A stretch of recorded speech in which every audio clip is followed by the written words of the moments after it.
Hello and welcome to episode 70 of the Madaxeman Wargaming podcast. And this week we've got an absolute near 2-hour doozy of an episode for you. Of course, the regular gang are here and we cover all of the usual topics. There's a long discussion about painting, we talk about transatlantic shopping, what we're going to be doing going forwards. There's some interesting games that have been played this week. But more importantly, we've got one of our best ever episodes of I'm Sorry, I Think You're an Arse. A very firmly tongue-in-cheek, and please remember that, series in which we talk about big wargaming issues of the day. Andy's quiz returns, Andy's quiz music returns, and there's some great little outtakes at the end for those of you who can bear to listen to the end of the podcast. So sit back, pin back your ears and listen to the podcast. This means war.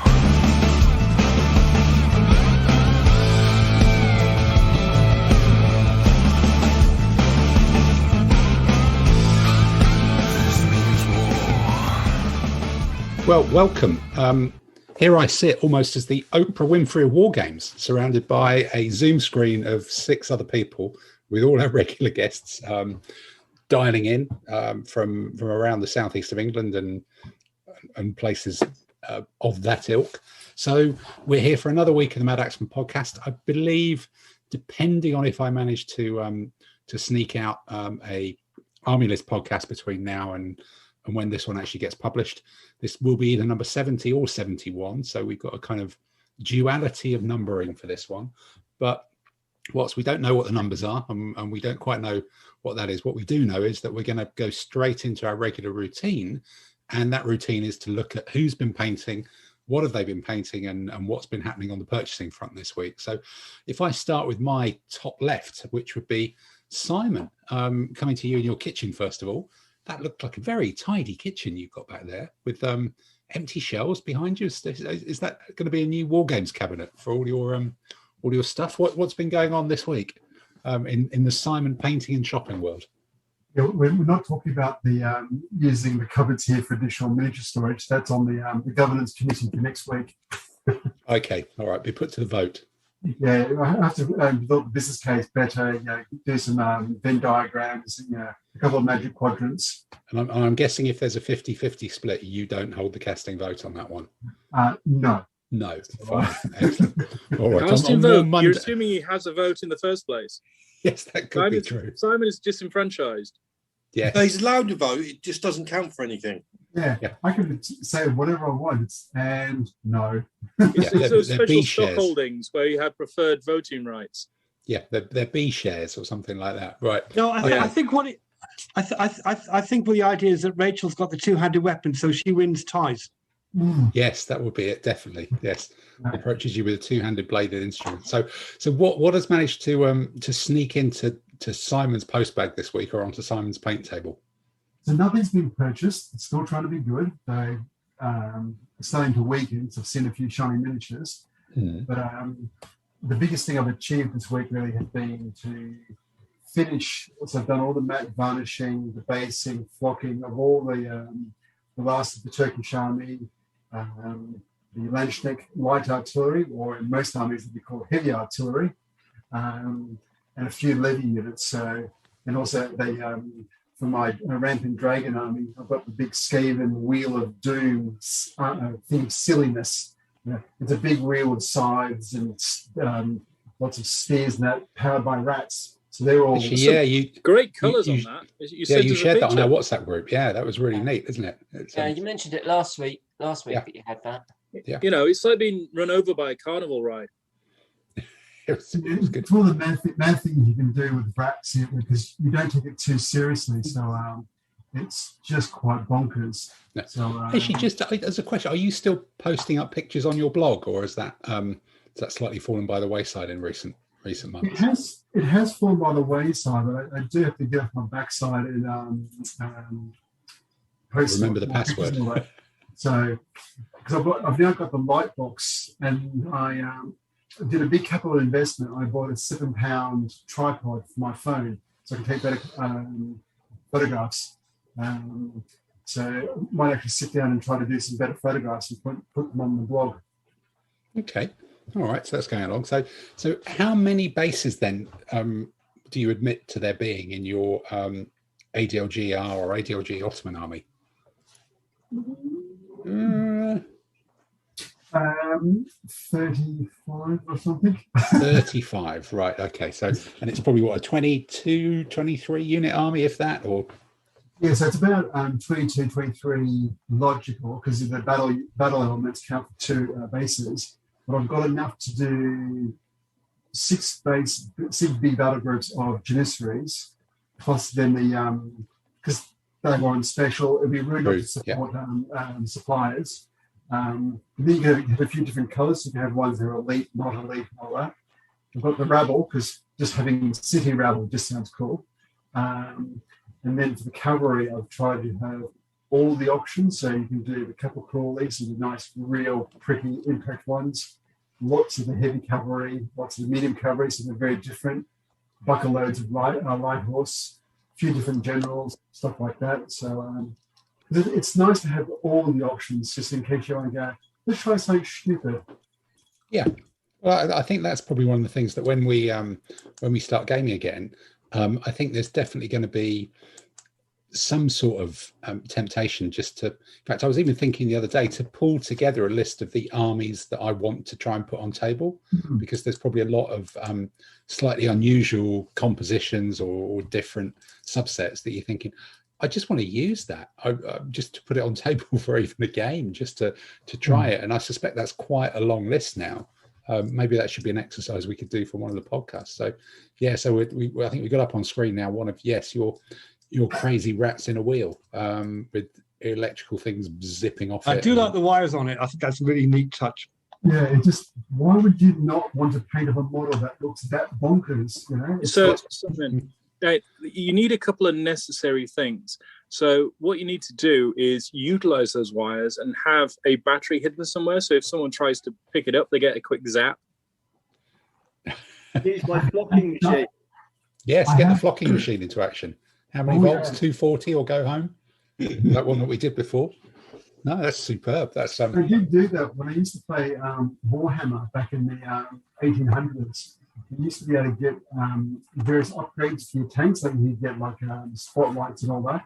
So being a little bit bored, I actually made on the models spotlights that worked, and so you can take it to a competition, turn the lights on. It's like, did you put a spotlight in your tank? Yes, I did. Yeah. Yes, I know. It's like, little doof lights and all that, because, things to do, wake at 3 in the morning.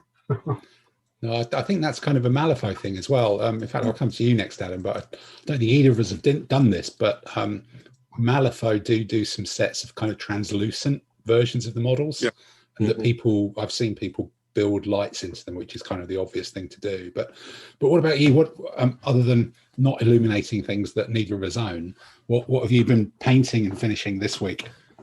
Well, a couple of things. It's days 4 Cav. I've light horse for dashing stations. I've near enough done. They just need shield transfers, and I'm doing the wagon for the baggage as we speak, and I've got the chickens and the badger to do. So hopefully, I haven't been cracking on really loads. I've had to start working this week again, but hopefully that will.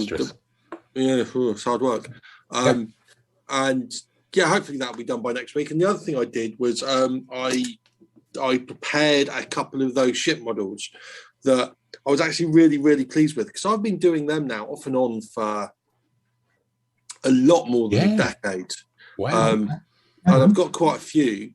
It might be close to 20 years. I've got quite a few. And it's taken me ages to figure out a way of, because the hard bit is to put the masts on, because they're quite soft metal, the models and the masts. But the masts have got to be absolute solid to be painted. Funnily enough, when you put the rigging on, that actually helps strengthen them. But they've got to be pointing in exactly the right direction, and they've got to be solid. So I've always used araldite. The problem with araldite is it takes about 10 minutes to dry. So I've done the araldite, and then I've sort of like lent the mast against. I use a tray, so I can slip the ship underneath the rim, and the sort of the mast supported by the tray, and then you do that thing where you hold your breath and walk out backwards cautiously, and then a lorry goes past on a road half a mile away and it shakes, and it's just a nightmare. But I finally figured out a way to do it that's quite handy. Now, I used to, when I do the models, I did put Magna base on the bottom of them because it just makes them easier to transport and more secure. But at first, same as doing War Games figures, I did the Magna base last. But that makes no sense because you've got to pull it on and then you've got to cut round the hull and sort of like with a sharp knife, and you might nick it and you might take off paint. So I've got into the habit of just doing it first, done. And now I've figured out what I do is when I do the owl dye, I do it around the bottom of the mast, but I don't do it on the bottom. And on the bottom, I put a little drop of super glue. So the mast goes through a hole in the ship and it rests on the magna base inside of the magna base underneath. And the super glue isn't strong enough to hold it with any strength, but it is strong enough to hold it in position for 10 minutes while the owl dye dries. So it's sort of like I can walk out backwards and it doesn't move. And it's only got to hold it for 10 minutes before the owl dye does its thing. So it's only taken me about 20 years to figure that out. So I've always claimed to be a fast learner.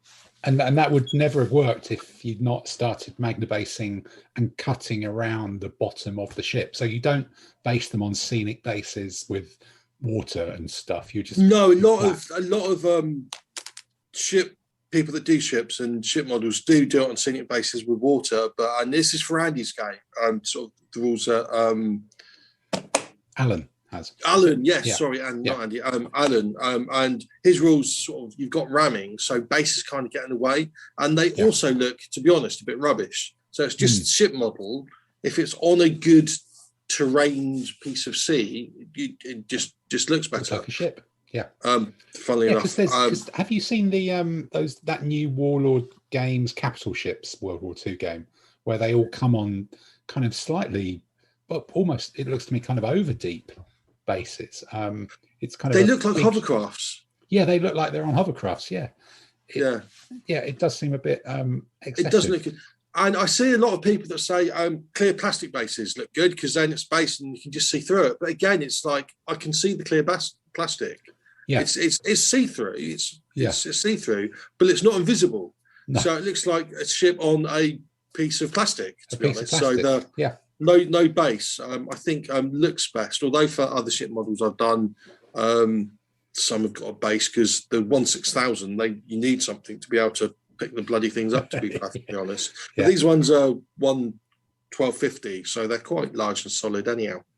Okay, so a two-part glue scenario then. Do you paint waves at the bottom of them, or do you just have it straight flat? Just straight flat.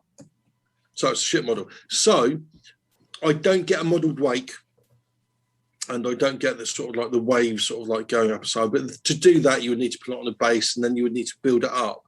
And the problem with that, and having the wake rushing past can look good, but the problem with that, if you do it as diorama, absolutely. But if you do it as a game, that base has then got to go on the table. And unless you've modelled the base to look the same as the table, your table, it kind of looks out because water's different colour all over the place. So it's like different shades of blue or different shades of green. You know what I mean? So it's like you miss out on the wake. You could just have multiple different bases with magnets at the bottom of the ship. You just click it onto different bases. You could just shut up because if you give me an idea like that, I might actually start thinking about it. And none of that, you'd have to have ones that have got wake and ones that aren't for when the boat is stopping. I refer the honourable gentleman to the answer I gave about 15 seconds ago. Does it not also make a difference? You're thinking about it. Whether it's a sunny want to do it though. And you do. Whether the sun's shining on the front or the back of the ship, or whether it's the beginning of the day or the end of the day, the angle of the sun.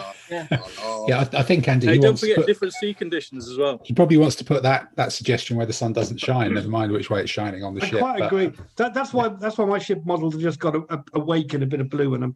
If anyone's got a problem with it, they don't have to play the game against me. Yeah, no, that's fine. Okay, that's why for War Games figures, there's not a lot of point of highlighting them because which direction are you highlighting from? Now that is taking us back to those Victrix 10mm tanks. I think tells me that's my whole reason why I don't highlight. Yeah, I'm highlighting which way the light's coming this from. Direction. Yeah, yes, but the those Victrix 10mm tanks, the Shermans that I got, they're 27-page, 200 different paint, 0.03mm aperture bedside airbrush technique. I think did have suggestions for highlighting them in a way that looked like a light was shining on them as well, which is so far beyond, I would imagine, anybody's normal painting technique for tanks, particularly if they're supposed to like drive around and turn their turrets around and blow stuff up. But yeah, no, it was a horrible flashback to the world's most. Tim, you weren't paying painting attention. game. Last week, Adam said you should call them 144th, not 10 mil. Yes, that's a very good point. Yeah, calm down, Adam. I'll put you on mute so you can't kick No, off I said away. the manufacturer should make them and call them the scale. If you buy them, you can call them what you want. Well, they've all got little names on the side, haven't they? So they come with a lot of stickers with the names. So Fury and things like that.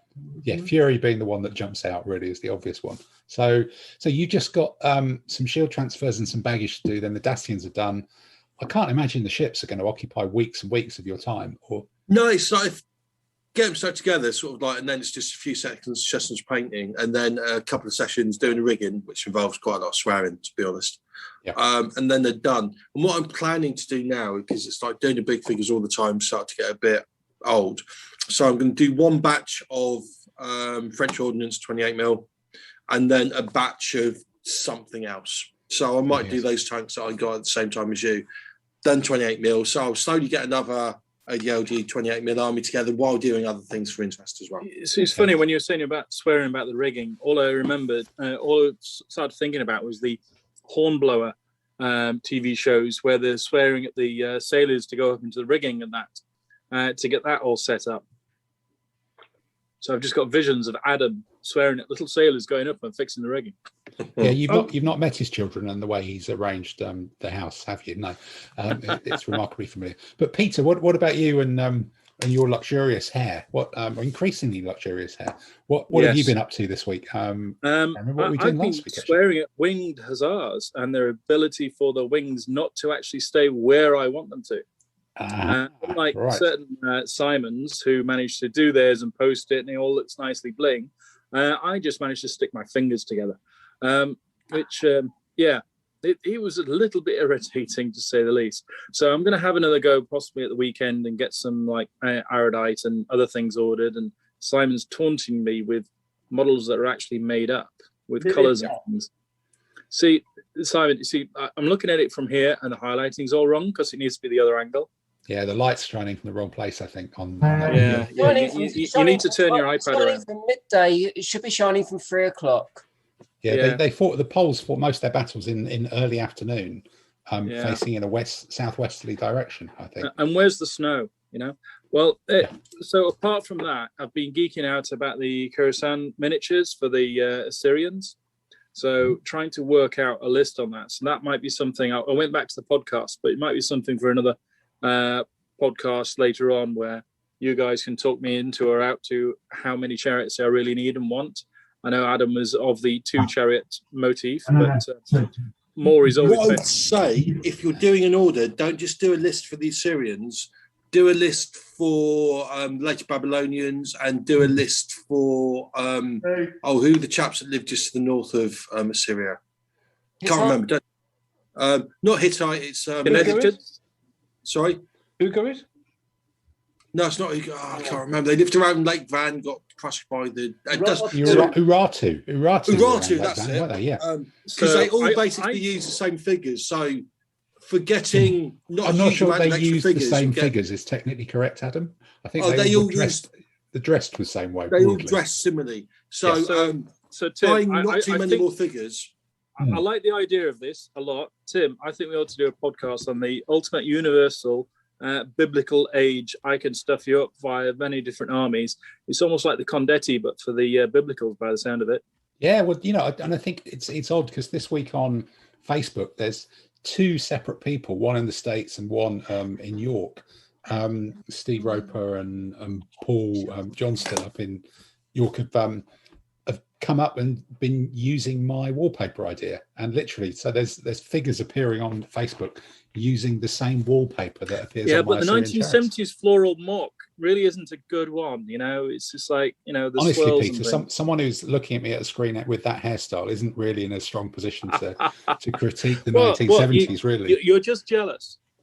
Well, I have hair for a style. Yes, exactly. And so is John Travolta. But Yeah, Adam, I like the idea of the multi-tool army for like several different ones. So I definitely could do with some advice on that, because the only thing I know about biblicals is gone from sort of like watching various Egyptian films, to be honest. And I guess once that's there, there's a real strong reason to buy as big an order as possible from Kurasan.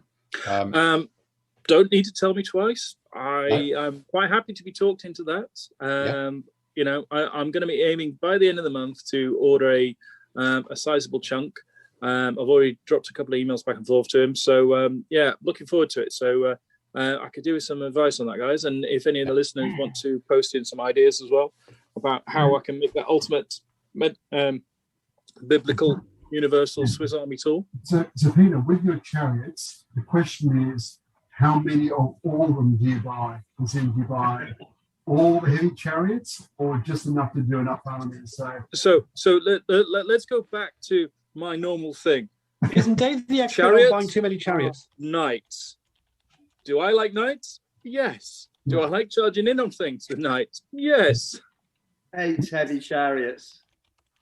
It's definitely worthwhile when you buy your army, to buy a few options. So I did a similar thing with my Egyptian army. I bought enough bits to make them engineer, Babylonians, and other ones. So it allowed you to morph your chariot army into quite a few different periods. Because yes, I know some troops are not the correct one for other ones, but the guy with a bow in that period is a guy with a bow. So you have more fun with the chariot, and you can make more iconic. The only chariot I don't like is the light chariots. I have sucked using light chariots. I've used light chariots in Indian armies. I've used light chariots in Celtic armies, and they always get stomped. Yeah. No, there's I think with light chariots, I think they're one of the troop types particularly in ADLG, who are probably on the list, or hopefully are on the list for a little bit of an improvement. Because they always just do sort of slightly underperform, don't they? I think it's, having javelin to shoot for a lot of them means they get too close to the enemy and they've got a good chance of being caught. They just don't quite cut it. They probably need a little boost. But I think with the Assyrians, you're looking at getting 4 heavies. Well, 4 of the heavies, and I think I've actually managed to persuade myself that I needed 6, because then I've got 2 of them with generals, because you quite often have embedded generals, and 4 of them without, because then that means you can also do a 300-point list with 6 as well. So it's all sorts of options, and the ones with generals in are slightly different. So I'm pretty sure I've ended up with 6 somehow along the line, just either to what are the other armies you can make out of it? Because Adam, you mentioned about 2 of them, and I think a couple of others mentioned other names. Well, you can split with the Biblicals. What I would say, to split it into 2. You've got the Iron Age stuff, which is the Assyrian, so it's based around the 4-horse heavy chariot. So just go through the list and see what can have the 4-horse heavy chariot, and then you get the other stuff, and quite a lot of the other stuff is the same. And then you might need to get some specialist troops. And then the other one that you say you don't like is the Late Bronze Age, which is the 2-horse bow arm chariot, where you can get an awful lot of armies out of that, because it's like Harry Maternian, Syrian, they all look sort of like very similar chariots with a load of lads dragged along to sort of like do the cooking. But don't they look quite different though? Yeah, so there's 2. That's the 2 types. That's the 2 types. You've got the Iron Age one based around the 4-horse chariot. Have a look. And then you've got the Late Bronze Age one. No, I get that. Chariot. I get those 2 differences with the different chariots. I'm just saying the different armies with the 4-horse chariot mark. Not because they might do, but firstly, no one's completely sure what people dressed in. And then quite often, so changing the sort of like Sargonid Assyrians to Babylonians, the chariots are basically the same, because the Babylonians followed the Assyrian military model. So the like Assyrian Khan and Ugat sort of thing. Yeah, so the guard troops are the same. Now, for the Babylonians, you've probably got to bring along a lot more bow, because the Babylonians were... So that's the extra bit that you order to put out to that. For the... not the Ugrits. Who said... I can't remember the name again. Uratu. Sounding like Dick and Bob here.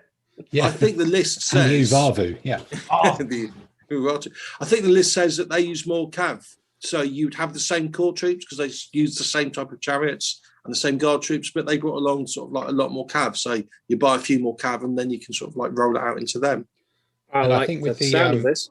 then I think with the is it the Babylonians, you end up drifting into the early Achaemenid Persians, so you can use sort of Spara Bara for some of their troops as well. Really? You're halfway to an Achaemenid Persian army. And there's also the Babylonians have sort of like the medium for mixed bow shield. Mixed bow shield, which is neat. And the Babylonians have got my favourite bottle of wine, the Nebuchadnezzar. Yeah. Absolutely. And you get him as which is a brilliant name, and you get him as a strategist, and you get to play Dread Natty Babylon music as you sort of like paint them. So it's all good, really. Yeah, you can do and they a all bit have of Betty in the armies, so I can charge people with camels. All the Seriously, Peter. in the early period will look the same because they all came from the Caucasus and they were called Marianu. So they were all very similar. If you got Mitanni, Hittite, any of those armies, the only one, the Egyptians were different because they wore different kits. But the later heavy chariots, Assyrian chariots will do for Hebrew, Uratu, you could use them for the Canaanite, Ugarit armies as well. So they were. No, what I would definitely say though is steer away from getting a Hebrew army on sole basis that I know it will wind up handy. To be perfectly honest. No, not at all. Good army. Good army. And Well, you can have, the Hebrews could be allies of the Assyrians, which means they can have 4 more extra heavy chariots in the army. Double up. Everybody needs 4 more extra heavy chariots. So Absolutely, yeah. Okay. Well, Peter does, anyhow. Yes, so Peter. Yeah, so like Peter, elephants. Can't have enough. So you spent a week gluing your own fingers together and thinking about what you're going to be doing shopping. Did the guy from Khorasan give you any hints about how the whole international postage malarkey customs duty works? He's got a whole thing worked out on how you actually put it forward, how you actually structure it with how it comes across and everything else. So he briefs you all that when you put the order in. He gives you all instructions. So he emails you instructions about the best way to do it and everything else. He's worked it out quite well to make it the most efficient way possible for people who are ordering, to reduce the pain of stuff coming in from the US, for example. He seems to be quite desperate to have UK orders at the moment. He's worried about us all disappearing. Yeah. I think a lot of internationals have seen a drop off in orders from the UK. Conversely, a lot of UK have seen drop off of orders from the EU. Yeah, no, definitely. This means war.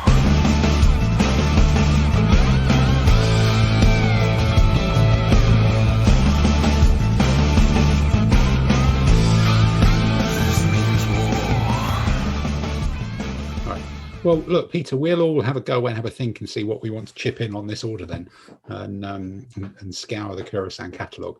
But Tamsin, what about you? How's been your week? Have you finished the teeny tiny people and started going beyond prep on the paras?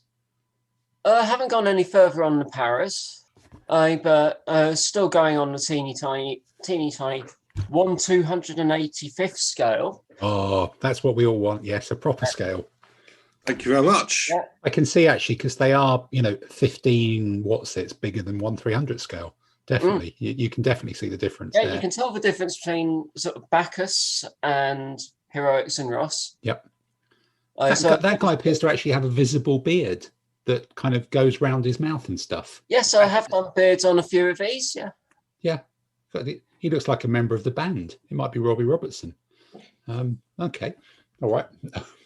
Yeah, so the Confederate cavalry and generals are done, and that was a really nice bold blue on those saddlecloths and things. Was there a particular colour you used for that? It just really jumped out quite well. Vallejo dark blue. I can't remember. Sometimes you don't need the actual number. Sometimes with Vallejo, when you get the label, it says dark blue. Sometimes it says intense blue. Okay. Or just blue.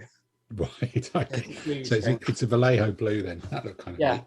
Right. So it's that, and so on the paint table now, I've got dismounted cavalry, artillery, and some guns and limbers.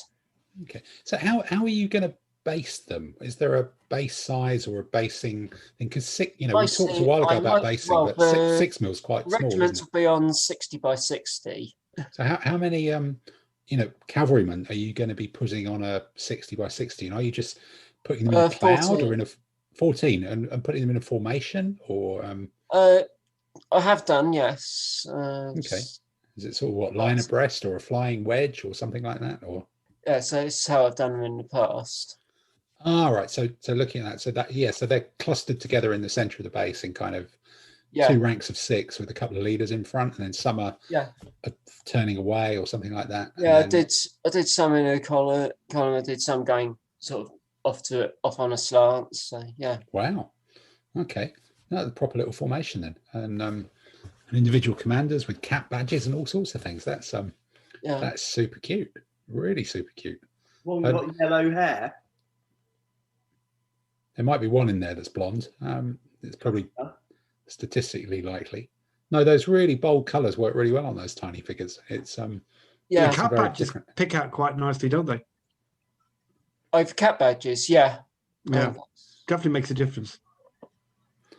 And am I right in thinking, Tamsin, that you use some ridiculously fine grain special sand or something to base those? I don't remember what sand I used on those. I think I did it as a mix of what's described as silver sand, some general sort of Wilco bird sand, and some bit of bird grit as well.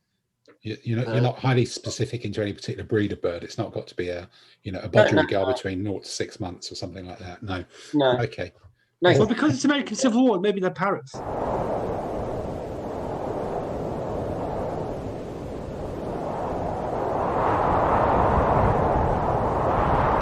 Ouch. Oh, yeah. I had to think about that. I knew it was going to be terrible, but it did take a little bit of thought. So it did fit together quite well. Well done, Andy. Another early appearance for the famous music. Thank God we got that out of the way. Yes, we got that over there nice and early. Okay. Well, interesting enough, I've actually had a horse week as well. Really, I've made a start on these museum Thracians. Or they're not marketed as Thracians. They're sort of Scythian and Greek light horse that I'm painting up as as Thracians to turn my, I think, 12 elements of Thracian infantry into a proper army by adding some cavalry to it. And it's been kind of a combination of trying to make the riders look like the Thracian infantry I painted about 7 or 8 years ago, which are kind of slightly sort of block colors with a really, really faint wash, but then trying to do the horses like my new kind of horse trick of painting in the coat d'arms colors with the new replaced tops on them, and then doing a series of washes and then matte varnishing them. So there's some kind of rows of horses, 4 horses on a stick. And actually these museum figures, there's more variety than once you actually start painting the detail. There's actually a bit more variety in them than there's more and less, actually. There's more variety in the individual poses between bareheaded and bald-headed and cap wearing, and the bows at an angle up or down or across or whatever. There seems to be a bit more variety like that than I thought. However, what strikes me now particularly is they're all glued to lollipop sticks on my desk here. Because they're one-piece castings, the poses are quite linear. There's nobody with arms out to the side or shooting to the side. They're all shooting or throwing the spear or whatever at different angles, but all doing it forwards or backwards. So I think they'll fit very neatly onto normal cavalry bases or whatever. But I think the light horse will have to be put at a bit of an angle, because in that same way that museum are kind of just looking in sort of one way, they're a little bit like that, but they're really, really nice figures, and I think they will match quite well with the painting with the Zeiston Thracian infantry that I've got, and I've also started painting up a few of the Zeiston Persian cavalry that I've got as well, which I think, Dave, you've had this wish for Zeiston to make some early Persian cavalry, but those later Persian cavalry are just fantastic. They're so detailed and so well cast, and I just wonder is there really any difference between the early and the late cavalry at this scale that's meaningful? The later ones look more like Greek, if that makes sense. I mean, basically, they've done the later Achaemenid army incomplete, but they're working on the early Achaemenid. They've done all the infantry. The cavalry. I mean, I've got enough infantry from the early Achaemenid. Yeah. But what would be different about early Achaemenid cavalry to their later Achaemenid cavalry? Is there any meaningful difference? I think they'll have less armor, less linen armor. I think the later ones have got more Greek style terges and linen armor sort of thing. Yeah. But you said, have you got the pack of the generals? Yeah, I've got a pack of those generals from Dave Allen. I did a dodgy deal with him over WhatsApp and shipped them in. But those are really, really nice figures as well. The Greek helmet is a really good thing. And also the ones with the kind of barding around the legs. They're really nice figures. I mean, I've actually mixed them in a bit with other figures as well, with the Greek helmet and things. Yeah, no, but I should, by the end of this, I should have 12 bases of those different cavalry. I think some of them are like Paphlagonians and some are colonist cavalry and stuff like that. But I'm just mixing them all together and doing kind of different colors. And I'm trying to convince myself not to paint the Persians with contrast paints, because I think that's almost a little bit too easy to get that sort of silky effect. You know, I did it on the 28mm Arabs, which was grand, but I feel I can probably, if I go contrast, I'll be going contrast to get that silky effect. But with the Persians, I almost want to paint patterns on. Sorry, I'm confused. Yeah. What's wrong with making it easy? Yeah, because I want to paint. I also really want to paint. Contrast You're right. You're right. Great for doing the silky stuff. Yeah. Why make it hard for yourself? But these are really nice figures, and I would quite like to force myself to paint patterns on them. You know, on the edging or stripes or things like that, because there's some really good. But you can do that with the contrast things. You paint it with the contrast, then you do the edging on it anyway. It's edging, but it's stripes. You know, I'm. It's almost forcing myself to do different techniques, really. So, otherwise, I fear I might sort of forget how to do the other stuff. But aren't you overcomplicating something that's actually? I mean, I've used those paints as well for painting Persians and that sort of thing, and it's almost as though they're designed for it. Why overcomplicate? No, I'm definitely overcomplicating it. I'm overcomplicating deliberately to keep my hand in with different painting techniques, I think. So, Tim, I'm going to actually buy a pack of Highland Napoleonic infantry for you, so you can go and paint some kilts then. If you want to get complicated. Look, I've done kilts in 15mm. We talked about that last week. That's all well and done, but this is kind of like proto kilt doing on some of these Persians, just to kind of keep it there. And then I've done a bit of probably a little bit too much of inking on a unit of 10mm Napoleonic guards, Imperial Guard as well. And I'm getting there with some of those 28mm Thracian conversions, which again is kind of a little bit of a cloak pattern thing that I've got to do some sort of cloaks with stripes and spots and things like that will be there. And I've just about finished rebasing. I've only got one more unit to do of rebasing all of the hoplites as well. So that's what you want to do, Tim, with the Khorasan order, is order some sort of like South American Incas or something, and you can do like leopards and all the lurid colours like that. So that almost like were some of the colours Simon had on his Ratmobile. Well, you can get truly lurid then. The Incas is a whole different kettle of fish, which is I think I might have mentioned this last week. I've been doing some stuff for Ian at Fighting 15s to try and help him design ready-made army packs to kind of ADLG army in a box size. Oh, right. And, I think you can effectively do an army for 40 quid. Bosh, done about 130 figures. So great value. It works out cheaper than the or the same price as those PSC plastics, but for metals from some of the Fighting 15 stuff. So hopefully soon, because I've been saying to him, of all the different ranges, my theory, in fact, it's maybe test it out on you guys. And my theory is all of us as wargamers look at Aztec, Maya and the rest of it in any set of wargames rules and go, oh, it'd be really cool to have one of those, but it's going to be rubbish and it's going to be a lot of painting and I'm going to paint an awful lot of figures, and I'm going to put them on the table, and they're going to be rubbish. So there's something I'm going to do first, but one day I want one of those. Now, in ADLG, you can, and also actually, if you play one, you in an older set of rules, you'd be saying the games are going to take 3.5 hours. I'm going to get beaten 4 times in a weekend, and it's going to take 13 hours of my life up with this not particularly good army. But in ADLG, if it's 100 figures and it's a 2-hour game, and you can play a 1-day competition, you're not actually spending much money. You're not spending the painting time. You're still putting them on the table. And if they get beaten, you've only wasted 2 hours of your life, not 3.5. So I think there's probably a real sweet spot for these sort of Aztec South American armies in ADLG all in one go. But that was your theory, yours and my theory, like when we did the samurai armies, because we thought to do that in Fog AM or Fog R or whatever, you're up for 300-400 figures and a fair whack of Wonga. It's one of those armies we've all wanted to do. So when you're putting on 20 or 30 bases of, because you have to have a few extras, it became a lot more affordable because you can afford to do it. It's, it's a few weeks of painting, something to do in the evenings. But Simon, why take it to Worlds? Yeah. because it was based on Tim's and my theory of you go to competition with a new shiny painted army that you've never played on the table before.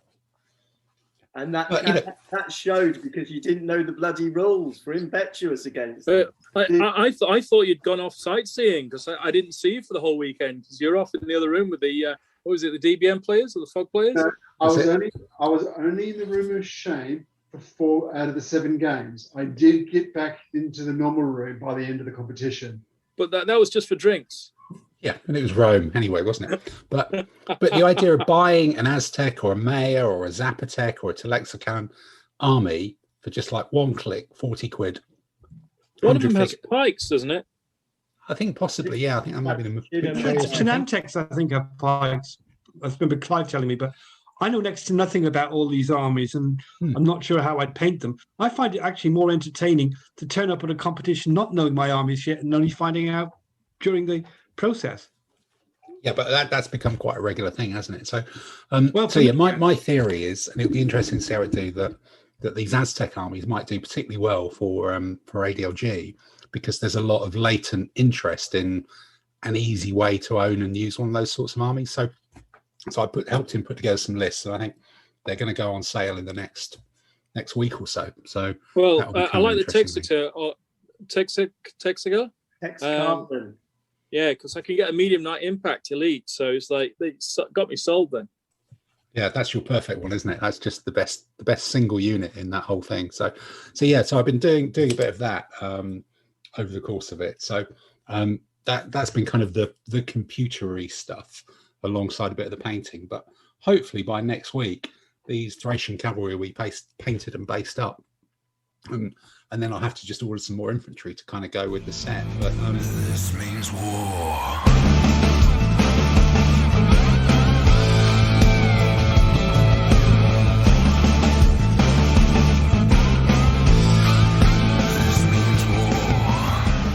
So just going round. Dave, what about you? What's been on your painting table this week? Still looking at the gentlemen of the 17th century.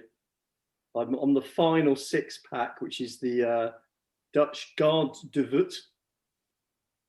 And their little blue jackets with yellow trousers and yellow cuffs and stuff. I'm actually sitting there doing them at the moment. I was going to compliment. I've been wrapped up in interviews trying to get back into work this week, so it's all been a bit hit and miss. But I was going to make a few comments. With the Aztecs, if you go onto Amazon, there's a Duncan Head. Yep. Yeah, Duncan Head did all the WRG books. He did a few for one of the war games manufacturers on other weird subjects like Central Asian armies of the Renaissance and things like that. But he's got one on the conquest of South America, and he does all the Incas and the Aztecs. It's a fantastic book. It's really good. It's got the little line drawings. Okay. All the WRG books. I recommend that. So that's good. And we're going to do a podcast on the Aztecs, aren't we? Yeah, I think that's on our list of army list podcast, is to do the Aztecs and all the other ones, to try and see if there is any ways of making half decent lists out of them to fight anything else other than each other. But I think it's really good fun if they're all facing off against each other. But it's certainly going to be colourful for sure. Yeah, some weird combinations if they're in the right subjects and that. Yeah, I mean, we had I think it was the last Burton's doubles. We were at the sports centre. There was a guy there. It was when I think it was the second year of doing ADLG, and there was a guy there who brought a doubles army worth of Aztecs, and it was a stunning army because you could basically fill this entire table. And they were able to turn the army sideways and just come down lengthwise on the table of just medium swordsman impetuous. He had an Aztec pyramid with someone being sacrificed on the top and various other cool things. He had all the Aztec pumas, the very multicolored lions and dragons, all that stuff. And just from a sheer visual effect of this ultra colorful army coming storming down at you, the guy said, I painted it because I've always wanted to have it. And I'm really happy that I can actually get on the table for the first time in decades. And it looked beautiful. And he actually got about two out of 4 wins out of it. So he was even more stoked. No, we're Jaguar and Eagle Warriors. Exactly. Yeah. Peter, you're sold already, aren't you? Come on, this makes sense. Well, you see, the one I always fancied doing was one of the actual North American Indian ones. Okay. Temple builders. Mound builders. Yeah. Because I do like the South American ones because they've got great colours and everything else. But I just like the because some of the families are up from that way. So trying to do some of those. Yeah. No, I think they well, Adam, you just come off mute. Were you shouting at someone else in the other room or trying to concentrate? Yeah, I was just going to say to Peter, I think the Aztecs had the Eagle and Jaguar warriors, but I think if you look at the Tlaxcalans military history, they had the Badger warriors. So you might want to do them. Lots of people fantastic. Black and white. Badgers. Oh, brilliant. There's probably a contrast paint that you just paint on and it comes up with black and white stripes, I imagine, just to make life really easy for you. It's called two-tone. Two-tone. Pluck a few hairs out and just do it. Yeah, do the scenery with all that sort of stuff. Okay. All right, that's an interesting one. Just trying to think, we go around to, and Andy, what about you? Has there been skeletons this week? Yes, finished the whole skeleton army. Everything, monsters, leaders, the whole works. Apart from one figure, which I'm going to definitely buy from Alternative Armies, they've got a 28mm skeleton general on a horse. So I'm going to buy one of them as an army commander. On a horse? That's going to be quite a size, isn't it? Yeah, but it's kind of that kind of thing that you do. You have 28mm general in charge of a smaller scale army. You can tell he's the commander. Yeah. Honestly, I do that, but I generally make sure that they're an infantryman because I've tried horses and they're just too big. But then again, if it's a skeleton on a skeleton horse, that's probably Probably but I mean, it's got to look spectacular. Skeletonian, isn't it? Yeah. Does that mean you've actually started a new project then, or? Yes, I'm now sort of I'm putting on sticks and undercoating the basically most of the museum stuff I bought recently. So there's a unit of hoplites for which you kindly sent me the shield patterns. Thank you. We've got 1 unit of Indian warriors and about 6 units of Greek and Scythian cavalry. Again, primarily for my Thracian army. So I shall probably put them towards the back of the queue, wait and see what you do with yours so I get an idea as to how to do it properly. All right, okay. So that's bizarre. So we're both putting together a Thracian army as we speak. Well, yes, I mean, but I was disappointed that you said you've got 12 units of Thracian infantry. That's just not enough for a Thracian army.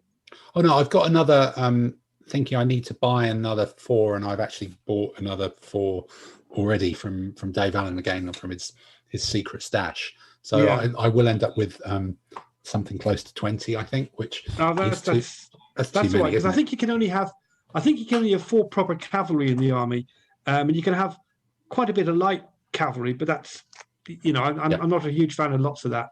If you get it. Yeah, the Getai and Getai horse archers makes it quite an interesting different army. So no, that will be an interesting one. Okay then, so I think we've Adam, sorry, another one. Tim. just before we go on, because got a special announcement. I was going to leave it into the end of the show, but then I realised that probably no one's listening by that time, so it's probably best to do it at the beginning.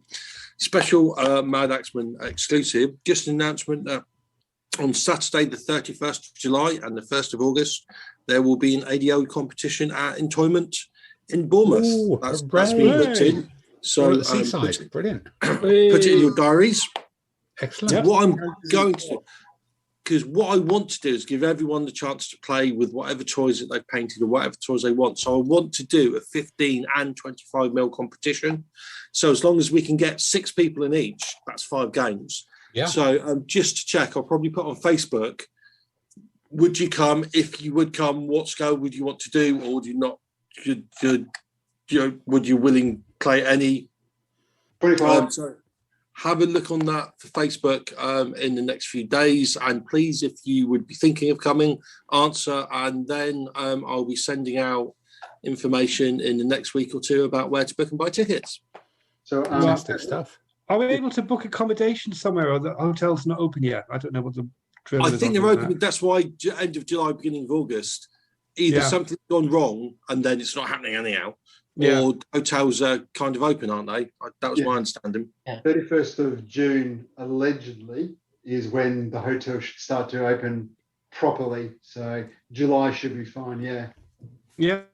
Most hotels are doing sailor return, because Tim and I are going to the competition in York, and we've done that, haven't we, Tim? We've just got tickets you can get refunds. Yeah, get a ticket you can sort of cancel a month before or a few weeks before. And certainly I know that self-catering holiday accommodation is booking up very, very quickly at the moment on the south coast of England.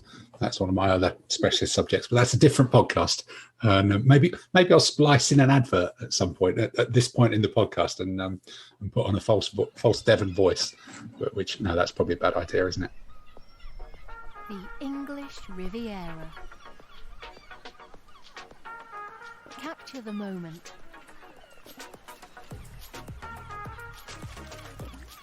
Seize the fun.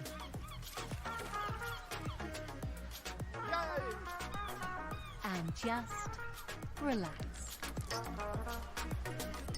For a great time, anytime. Book online now. Book your self-catering holiday for this summer in glorious Devon now on bricksandholidayhomes.com. And a word to the wise, the Captain's Cottage is the one to check out. This means war.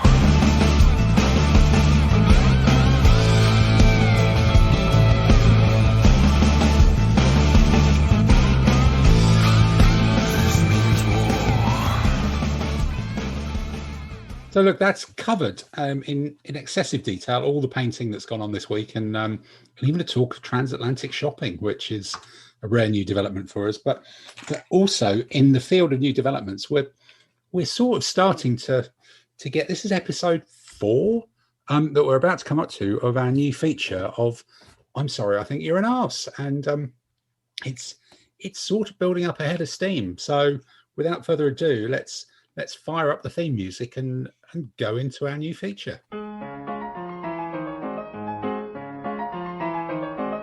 Coming up next on Madaxeman Radio, it's I'm Sorry, I Think You're an Arse, the antidote to informed discussion shows.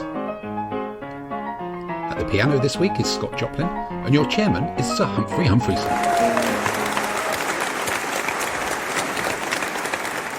Hello and welcome everybody to this week's edition of I'm Sorry, I Think You're an Arse.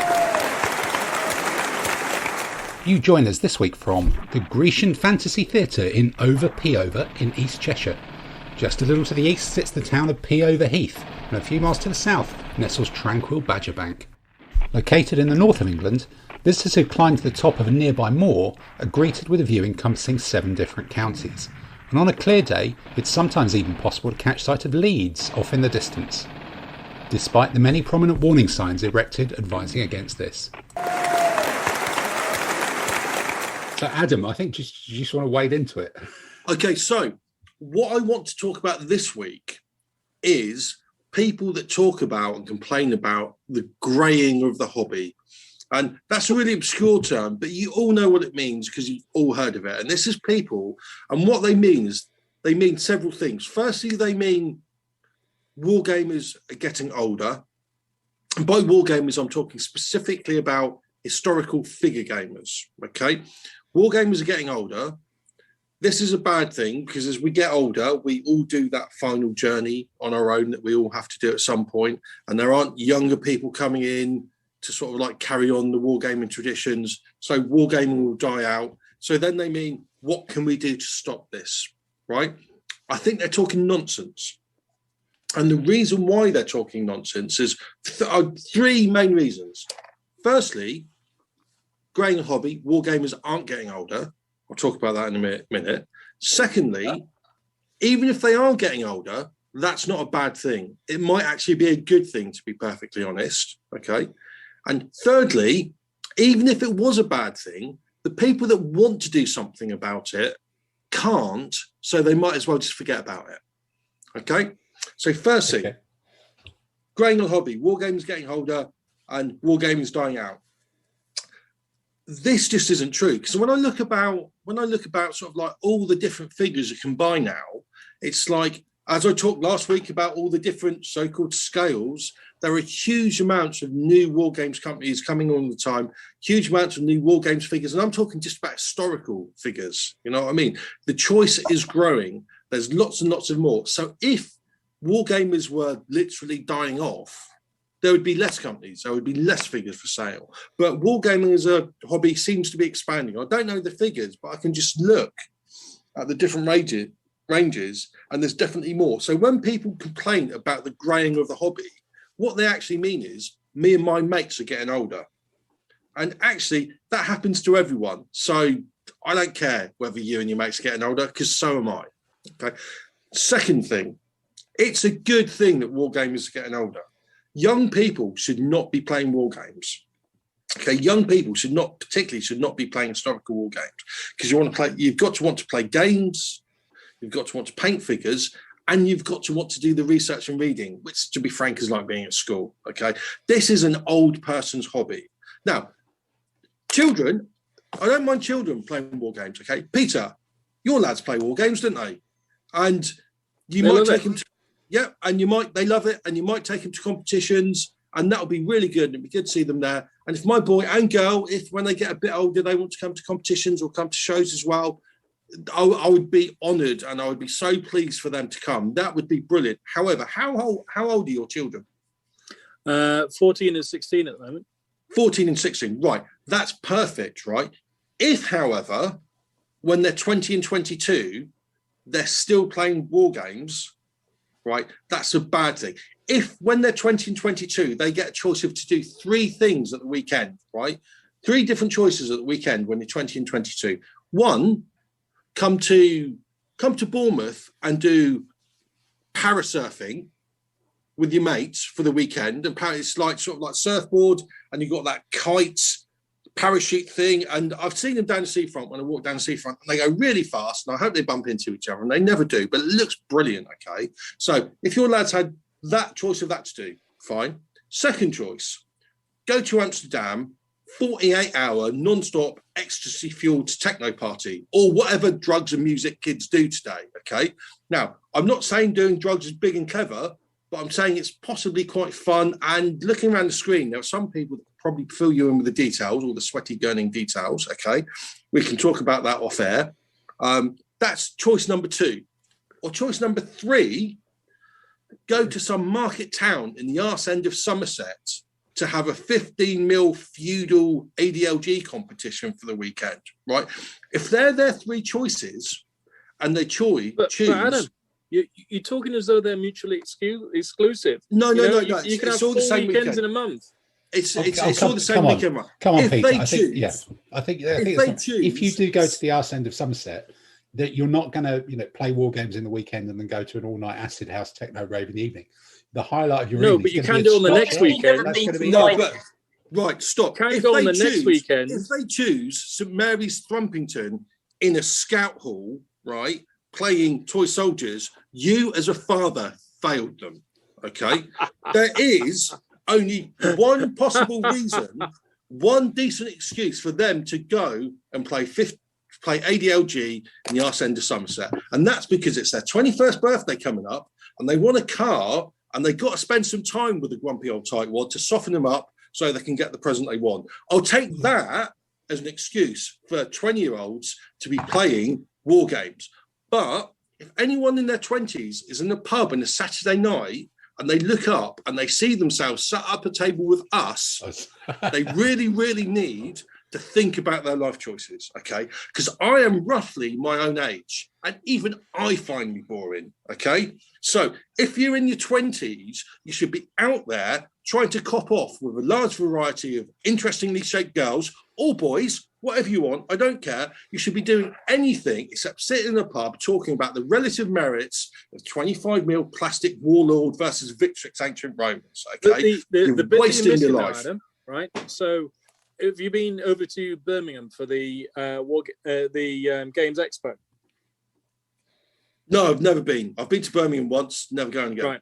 So the Sorry Birmingham for Games everyone that lives in the Expo Midlands. has like several thousand people and a whole multitude of games. The historical one was tiny. Yeah, no, don't stop. This is what I mean. This is what I'm talking about. I'm talking. You're listening. You're the one saying that. There was so many different games there. So you don't have the authority and to types say of games and bollocks, right? Because this is my games run, and as I LAN said, I'm talking about games and historical board games and a whole mix. Yeah, of this is my run, and I'm Star talking Trek about stuff. historical wargaming. Okay? Old people play historical war games, and that's absolutely fine. I don't have a problem with that, okay? Because it's something that older people do. That's fine. Because the third thing is the whole, we want to get younger people involved in historical wargaming. Okay, people sitting around and say, how can we recruit more young people to do historical wargaming? Okay, now if you're having that conversation, it means you can't. Because you all know wargamers, yeah? Now, think of your average wargamer, okay? Recruiting people into hobby, you've got to sort of like talk to them, enthuse them, and sort of like share your passions, okay? And use social skills. You all know wargamers. Think of your average wargamer and think half of them have got less social skills than that. Okay. Yeah. Now you might say, but Adam, but half of them have got more social skills than that. And that's true, but we are working off a very low base. Okay. Because looking around the screen here, there are some people here that when I look at you, I think out of all the war gamers I know, you are more fitted than most to operate in normal society and talk to normal people. Okay. That's a good, although I understand I might be biased, okay, because I know you're my friends and I'm willing to get over the visual impact and I'm willing to ignore the smell, okay, but overall, you're more fitted than most to talk to normal people. But most wargamers aren't very good at selling what they're interested in. Some are, okay. Now, I've talked about sort of like this competition at Toyman. The chap that runs a Toyman, Pete, he's a nice chap. He tells not inappropriate jokes. He listens to people when they talk. He's actually very good at enthusing people and bringing people into a shop and selling war games as a hobby, okay? So we can split war gamers into two. Those that are actually recruiting people into the hobby and those that are talking about how we should recruit people into the hobby. And if you're one of the people talking about how we should, it means you can't. So instead of worrying about it, instead of going on about the greying of the hobby, you should just go back, go with your mates, get used to the fact that you're getting old, swap those amusing anecdotes about that funny thing that happened to you at Sheffield Triples in 1985, right? And don't worry about it. It was 86, just actually. on. Yeah, but how old were you in 1985? How old were you in 1985? That's the question. It's not how old was I, because I'm not a boring old fart sitting there going, I'm worried about the greying on the hobby. I'm not talking about me. I'm talking about all you other ones, okay? So don't worry about the greying on the hobby. The hobby's doing fine, okay? When you say, I'm worried about the greying on the hobby, what you're actually saying is, I'm worried I'm getting old and I've got this existential fear about dying and I just want to talk to young people to give me a sense that life might go on, okay? Now, that's a fear that everyone faces. Wargaming. Adam, no, come on. Isn't that actually a question of, it's not that, it is existential, but it's an existential fear of you won't be able to sell your armies on eBay because there won't be enough people by the time you get into your 80s. to pick them up? Well, it's not so much selling your armies. I think most war games I know, as we get older, you do actually worry about what's going to happen to them. And it's like, I've given instructions to Francesca. If I die, just give it all to Tim and he'll sort it out. Don't worry about it. You know what I mean? So I think there is, and you might even get some cash. So there is that, but it's like, yeah, people are worrying about, oh God, it's like, oh, it's great. No, it's just you, and it's you, and you're getting old, and nobody cares about you. It's you do, and your wife might, if you're lucky, and your children might, if you bought them a car for their 21st birthday party, but I don't, and sort of like no one else does. So just forget about it and just have fun playing with your toy soldiers. Right, what's the next subject? I'm going to chime in here. This topic, growing of a hobby. From what I can make out, having read various threads on forums and so on, people have been talking about the growing of a hobby since I was in nappies. Yeah. It's never happened, has it? It hasn't. And as you say, people who the increasing range of manufacturers and figures that are available. If historical wargaming was dying out, who the hell is buying them? Because companies don't start up unless there's a market for them. And all these companies starting up, selling historical figures, somebody's buying them. And they must be buying more because you've got more companies that existing than ever before. So yeah, it's maybe this is an issue about perception. It's kind of, if a 28mm plastic figure falls in the woods, does anybody notice if the spear breaks off or something like that? And if you think the whole world for the last 12 months has been, every single person in the world has been pushed into their own house and locked in, and become much more useful or used to living life on their own, or living life with literally no social contact. So basically the entire population of the country has been being trained in how to be most wargamers. Because again, one of the things that you see is people who go to events or competitions or put on display games or chat to each other on forums. That's the visible, active part of the hobby. That's sort of almost the outreach part of the hobby. But every single, event that you go to or something, you will see stuff. In fact, Heinz Figures and a few other people on eBay basically make all their money by picking up collections of vast numbers of usually dreadfully painted stuff that somebody who has no contact with the outside world whatsoever has decided that they are going to collect at home, the 1-to-1 scale British Army of the Rhine in 27mm from 1982 to 83, and then they're going to pitch that against an Austrian battalion from 1742 in a life-size recreation of something made out of bits of soggy cardboard and then covered in cheap railway flock. And there's these enormous volumes of figures of all obscure nonsense that gets bought by someone, and you never see it. So the whole hobby must be a huge iceberg of people buying weird stuff and then locking it up and never painting it and then never putting it on table against another person. And that must be so much of it. You remember last year when I was talking about those that's why sheds were invented, for people to put stuff like that in. Yeah, exactly. It's all sheds. How many sheds? And the British shed industry has been doing fantastically well during Brexit. I've seen specially designed to hold miniatures. Exactly, specially designed to hold miniatures. So the idea apparently there have been a lot of people playing games. Gaming has become a whole new thing. Mainly board games, I think, for families. But the idea of playing games, rolling dice, and doing that as an evening's entertainment has expanded. So from there, it's probably not a huge step to doing that with miniature figures, whether it's fantasy or historical. Isn't like that games really, rights in people returning to scale modelling.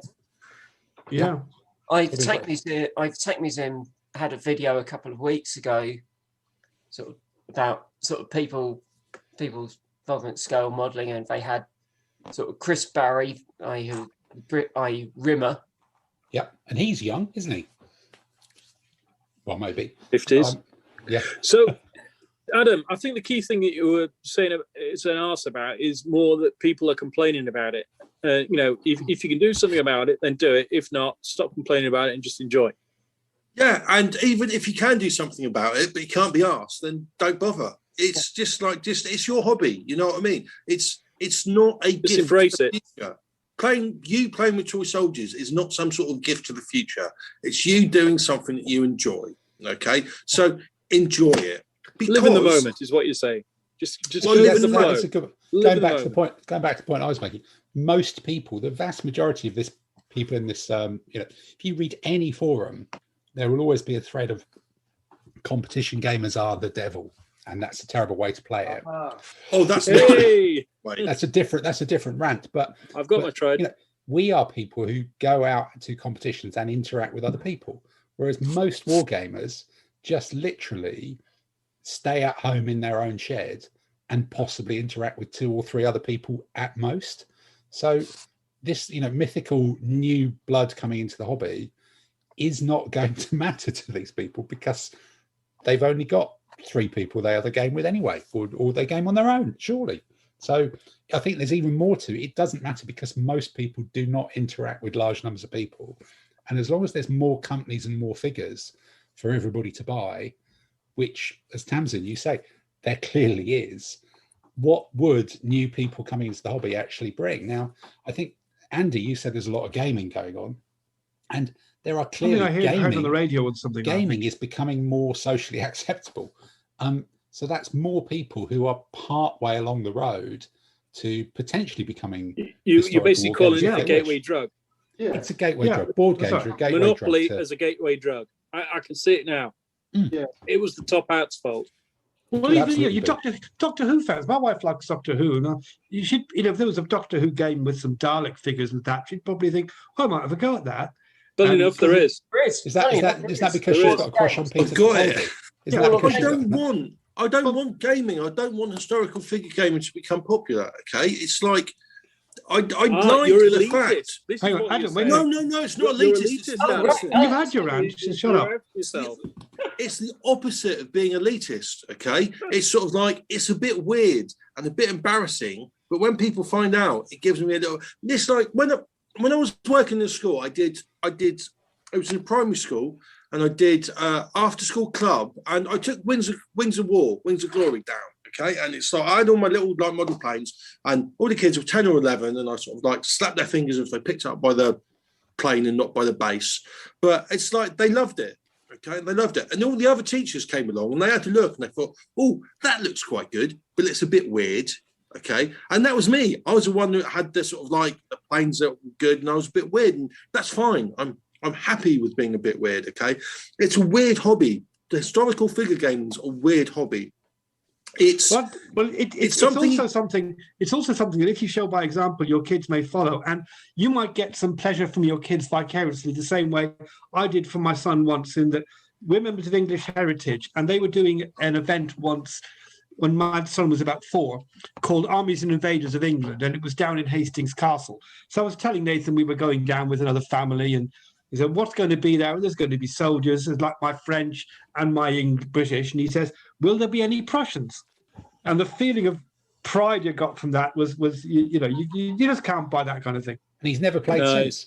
That was when he was 4. Yeah. When he was 4, will there be any Prussians? Yeah. He then kind of lost his way a bit and got into fantasy and Warhammer and stuff. But we still talk to each other, and you still, despite him being fantasy.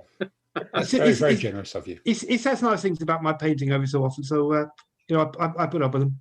Okay, so look, so coming back to it then, Adam, we've heard a very comprehensive 3-point rant and a dissection of the theory of the issue that the greying of the hobby is a problem. So coming back to your core proposition here, it's the greying of the hobby isn't happening. If it is, it's not a problem. And if it's a problem, you can't do anything about it anyhow.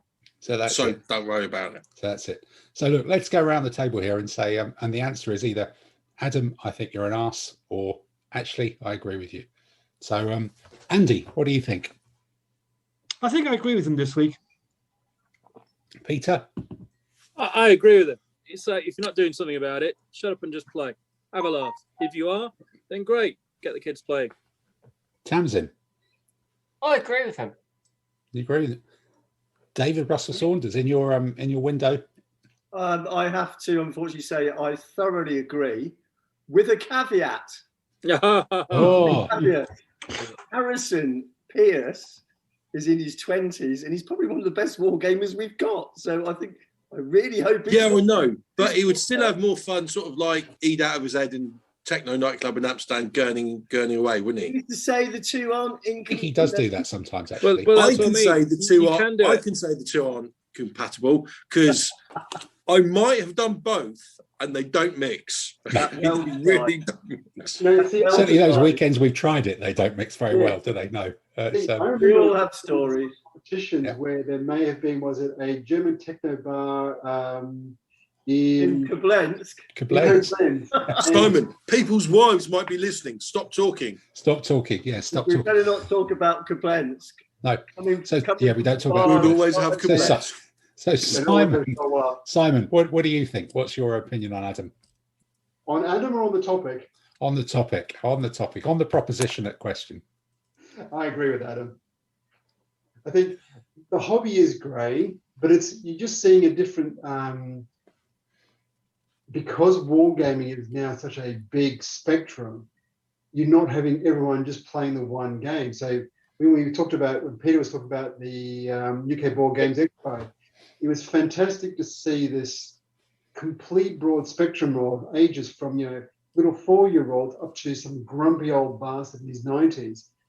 There's so many different games. Yes, one particular thing is aging because rather than everyone playing DBM, second edition, you've now got the Games Expo. It was great to see like those.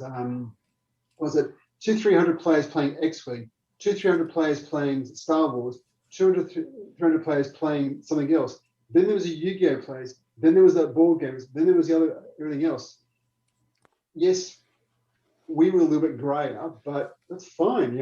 It's a natural evolution. You start with something. You start with Warhammer or whatever it is, but over time you get a bit more interested. You play historical or whatever. It's just, yeah. No, I must admit, I think I'm. Can I change my opinion, please? Because thinking about it, I think that Adam is an arse for ranting about something we all agree with. Whoa! Oh, that's a deep one. Dangerous, yeah. Yes, dangerous. But no, I think Simon, your point there is it. I think the hobby is possibly greying, but I think that's because when we were younger and came into it, we were people who liked a bit of military stuff and we liked playing games, and we found ancient wargaming or historical wargaming because that was the only thing that existed that ticked those two boxes. If we'd started now, we probably would have gone, oh bloody hell, there's a Star Wars game where you can fly X-Wings. I'll do that instead. So actually lots more people are finding gaming and tabletop gaming and not getting put off because it's not quite their thing. So the youngsters have got better options than historical wargaming, and it's only the ones who are actually genuinely interested in history are doing it. It's not people who are interested in gaming who are defaulting to historical war games because it's the only thing that existed or could be found. So actually I think the hobby, even just to define it as historical wargaming, is nonsense. So sadly, Adam, I think also I do agree with you as well on this one. It's quite remarkable. I'm just going to point out that Simon and I have both played X-Wing. I have as well. It's an all right game. It's a great game. And I've got Wings of War. Yep. And we've got Wings of War as well. But on that one, we will call in the theme music and fly off into the distance.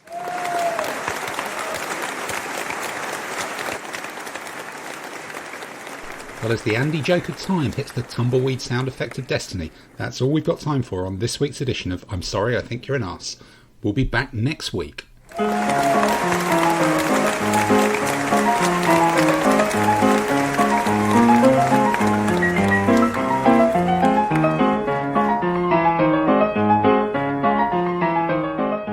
look, with the I'm sorry, I think you're an arse theme music fading fantastically into the distance, we now move on to the somewhat briefer, I suspect, and less controversial.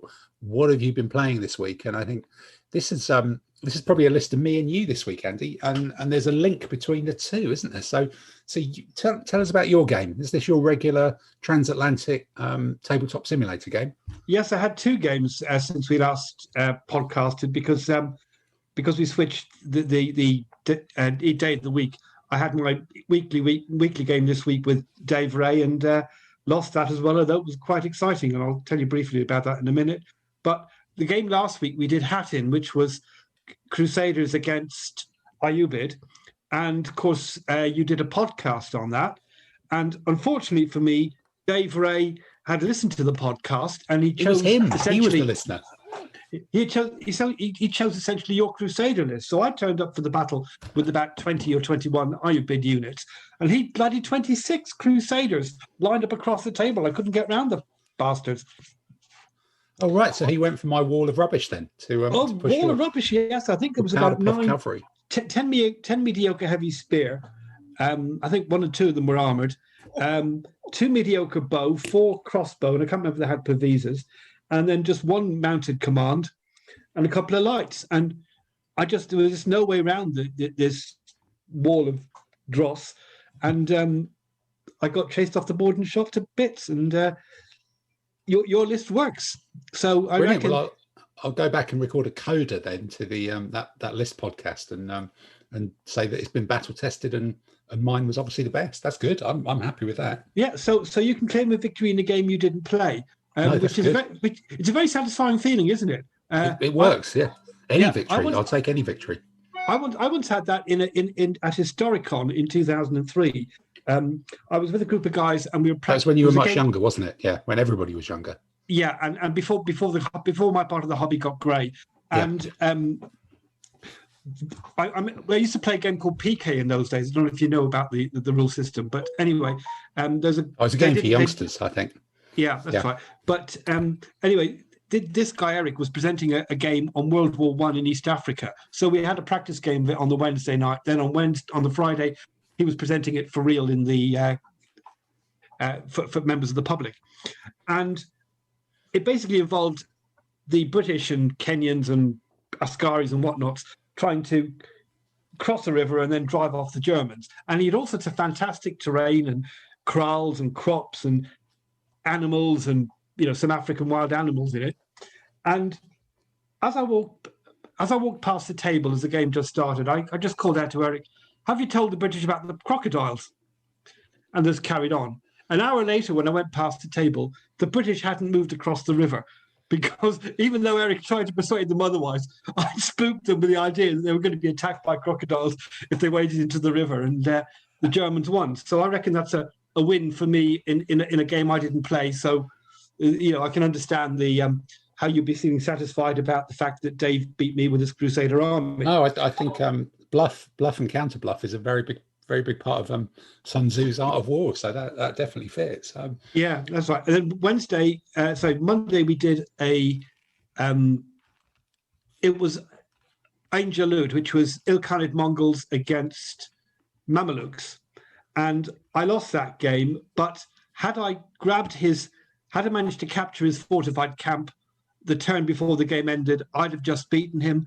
Had I captured his fortified camp on the turn the game ended, it would have been a mutual. So even though I lost, I had chances to win or draw. So that was quite exciting. What army were you playing? Were you? Yeah, who was the man? I was the Ilkhanid Mongols. I decided to go with loads of light cavalry, and it didn't go too well. I hadn't worked out how to do that particularly well. And then next time we're doing Bannockburn, and I've got to be the English. Civilization again. Pardon? Dave Ray saved civilization from the Mongols. Well, he saved it for me, which is probably even better. Egypt, and they got all the way through to Spain and up through England. Yeah, we'd have made it to Basingstoke. Yeah, then what would have happened? Yeah. Yeah, they probably would have got stuck on the one-way system around Swindon. I don't think I've seen someone win with a light horse army yet. No, well, I've thought about it with like Lithuanians or something for a laugh. I think with an ADLG light horse army, it's got some light horse 628 and then medium cav. Yeah, because light horse isn't winning. My game of the week, I actually played young Tommy from Ireland, who's now got Tabletop Simulator, which is grand. And, is he good at pinball? Of course, and he was using a Carolingian army with a lot of charging, impetuous or charging heavy cavalry and some spearmen. And to take a kind of historical opponent, I took Andalusian Arab, and I took it because it's Tabletop Simulator. I tried one of those, the command of 5 or 6 light horse, just with a general, and then a block of spears, and then a block with a lot of cavalry and a lot of different medium foot as well, to try and take advantage of some terrain. So it actually worked really well. I got a river down, which was what I wanted. And the theory with that is that your 5 or 6 light horse command becomes almost an on-table flank march and zips down the river and threatens to come across it. And I managed to push my medium foot, because I moved first, up and into this piece of terrain near the river as well, which, given his army was, very, very good against mine in the open, but I kind of shoved a lot of my stuff down this one flank, and it got into a position at which it could sort of outflank his army. So whilst I was kind of pinning it to the front, just pushing through the terrain with medium spearmen and some bowmen and other bits and pieces, really fixed it from the front and managed to start wrapping it up. So I took, quite some damage in there, but someone's done it against me once, having a command that is entirely light horse. Once you get up to 5 or 6 of them, it is quite a lot, because it's wider than anything else that you're going to find on the flank, and the overlaps and the chance to get in the rear and the fixation it puts on other people's command and control dice, because they have to leave troops behind to stop you just marching round their rear and eating their baggage and coming to the rear of their army is actually quite a significant drag on their command and control. Whereas 5 light horse and a embedded ordinary general, it's kind of 30 points, and it's kind of nothing really for what it can achieve. So it was interesting to try that out and give it a go. So I might throw that Andalusian army, and it's another one of my list of trying to tick off all the Arab armies and put all of them on table, sort of real table or virtual. And it works surprisingly well. It really made me remember how using terrain and using different troop types in numbers can suddenly sort of sometimes catch people out. So an interesting tabletop simulator game. And I think, Adam, we've found out that there's also Malifaux now on Tabletop Simulator as well, which will be interesting if we can actually try and get a game of that and try and remember how to play it. I might even buy Tabletop Simulator because of it. But that's because I haven't played Malifaux in over a year now, and well over a year, not more. And it's just a really good game. So I've been well. This means war.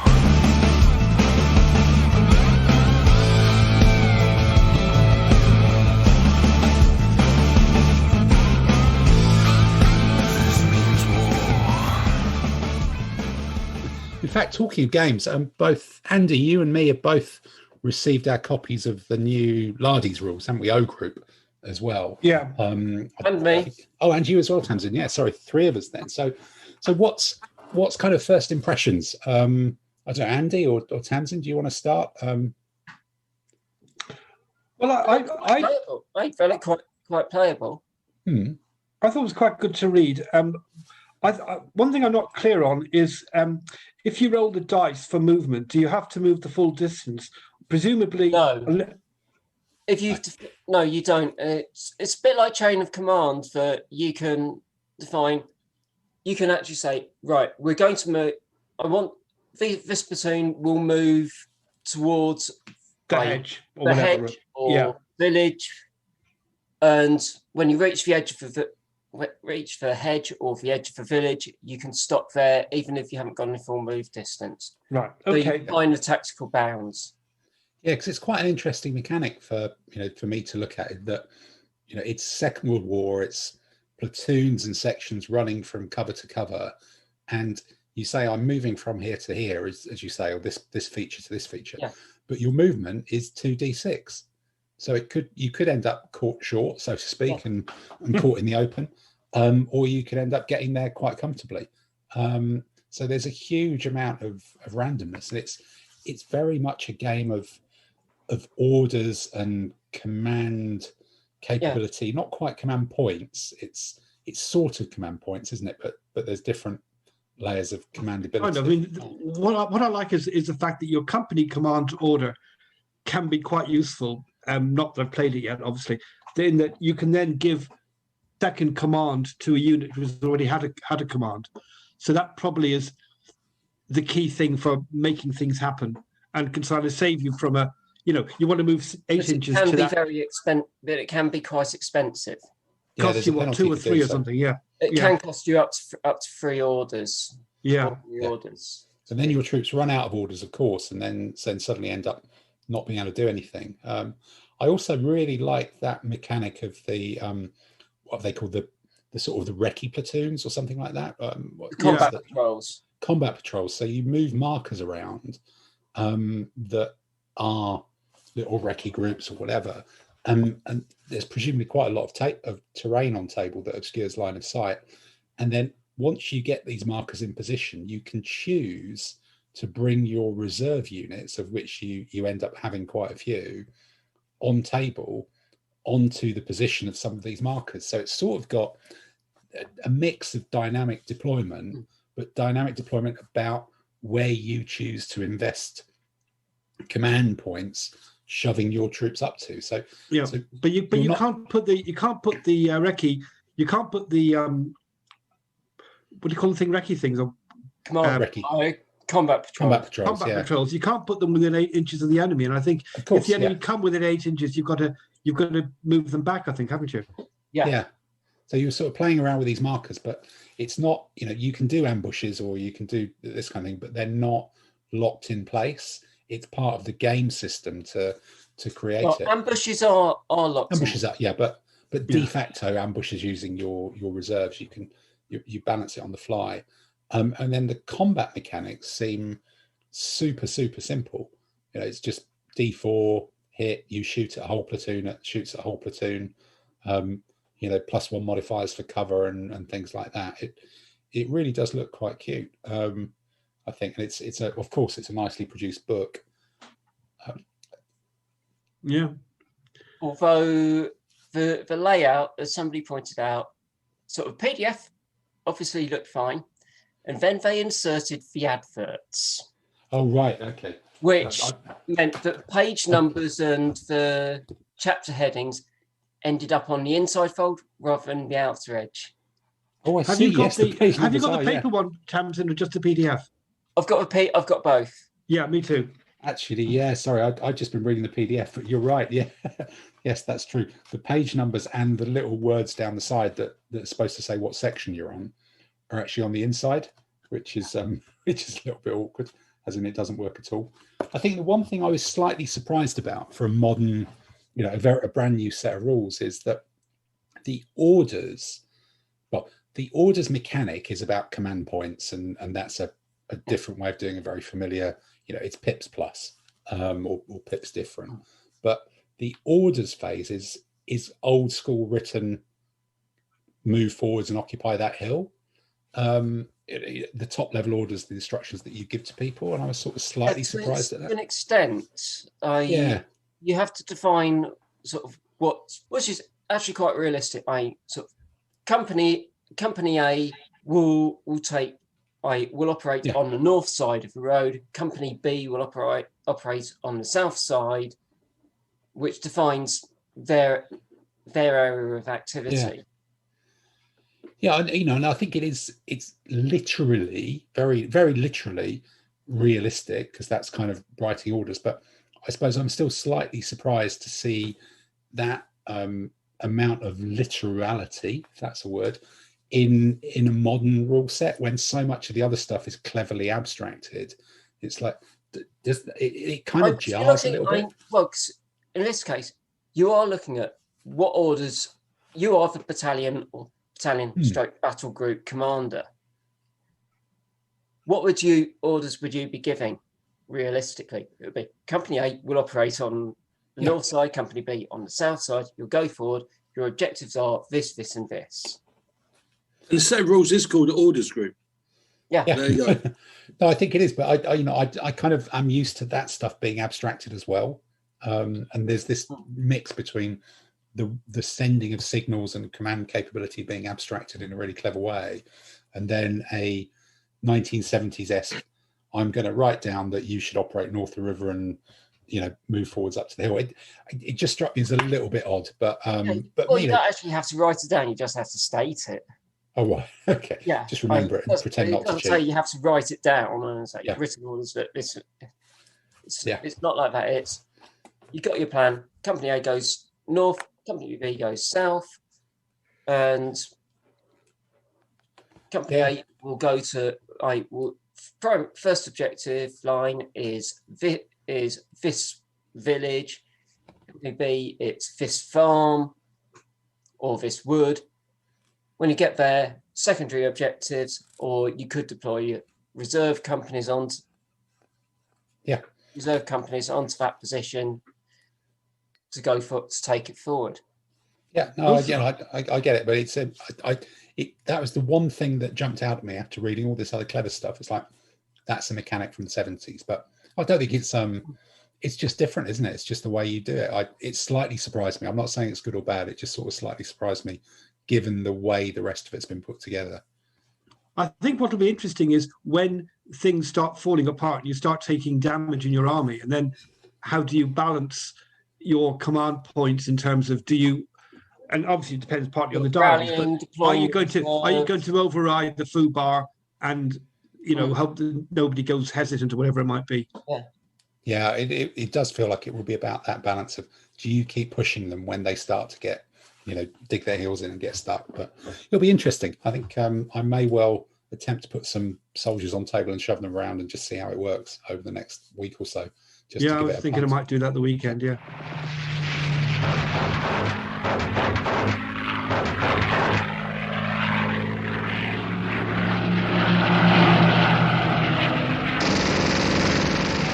Just before we go on and leave from this, something I wanted to say last week, something you said, Tim. You said, so I've got some armies for PBI that seem to be based the same, so I could use them for this. And at the time, I meant to say that I couldn't be asked, but I will say now that PBI is an excellent set of rules. So if you're looking for a company-sized set of World War II rules, give PBI a go. It's a really good game. No, it's a very good game. I think, although even Martin at Peter Pig would probably admit that whatever it was, version 3 or something, got a little bit overcomplicated. And I think it's one of those rule sets that for Second World War infantry actions and company platoon actions, a lot of it was enormous volumes of fire got chucked at each other with very few people being hit and everybody hit in the dirt and taking cover. And you can get bogged down and quite quickly and just throw huge volumes of fire at each other and everybody keeps their heads down. People would just go for the assault instead, but artillery on target and then go for the assault. Yeah, but in this sort of smaller scale, it's almost a little below the scale of artillery coming into it. It's platoons and companies, and that bit of being a bit bogged down and finding it hard to move forwards feels very realistic, but sometimes it does make for almost a bit of a sort of like the issues I had with playing Rommel, in that it's a grid-based game and it's about knowing how to achieve the objectives through almost sort of gaming. It depends if they're mechanics. able to break them down to a sort of section level. Otherwise, it just becomes a bit irrelevant, because the whole idea when you're bogged down in that instant is that you send sections around. This game's got independent. This game's got independent sections for sure. Absolutely, for sure. But it, it can sometimes grind a bit down, and you are rolling an awful lot of dice to represent the volume of fire. But no, it's a great game. Although it's a great game, but having said what I've said, thinking about it, I do think Bayonet and Ideology is a better game because it's Spanish Civil War and it's basically the same game but with less machine guns. Yes, yeah, and less volume of fire and more people who are happy to charge the enemy at bayonet point, which is more sporting, really, isn't it? I guess. Yeah. And on that sporting note, we'll wrap up this section. This means war.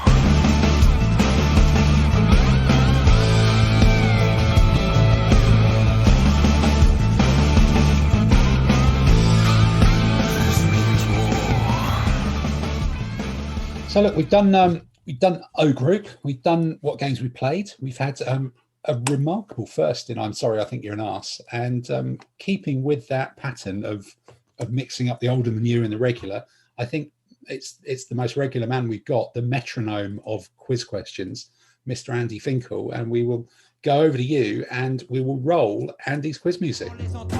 Question, comment les voir? Question, le trou est sans fond. Question, la légende le dit. Question, elle dit aussi. Question, c'est une maladie. Question. Well, questions indeed. Andy, what questions do you have for us this week? Or in fact, what answers do you have for us for this week? Possibly. Well, les réponses for this week is, last week's questions were just words. So the first question was, what does the term hoist on his own petard literally mean? Blown up by your Shoestring. by your firearm. By your own petard. Petard's a bomb to blast a gun. Yeah, Sort of lifted up by your own bomb. blown up by your own explosive device. That's correct. In World War II, what was the Tommy cooker? German. Two answers to this. One is for either folding stove, which was issued to the British troops. German tank. And second one was Sherman tank, particularly. Sherman tank, yes. Oh, good. And third one is, what is the literal original meaning of the term deploy? To unfold. The opposite of ploy. Yes, that's correct. It is the opposite of ploy, but in sort of military terms, what does it actually mean? To unfold or reveal. Well, what it actually means is to get a column of troops and form them into a line. Okay, which army or which thing is that I think from? it came from the French in the 18th century, because and that's where you get things about the right of the line. So if you look at how an 18th century army used to march onto the battlefield, they'd be in columns of 3 or 4, and the elite regiments would be in the head, and you kind of march them at right angles to where you wanted them to go, and then said halt, turn left, and then they're essentially in a line in the right relative position So to each would other. to ploy mean turn a line into a column? Yes. Okay. French. Right. Okay then. Well, that's the answers. So that means we get another bout of quiz music. Question, comment les voir? Question, le trou est sans fond. Question, la légende le dit. Question, elle dit aussi. Question, c'est une maladie. Question.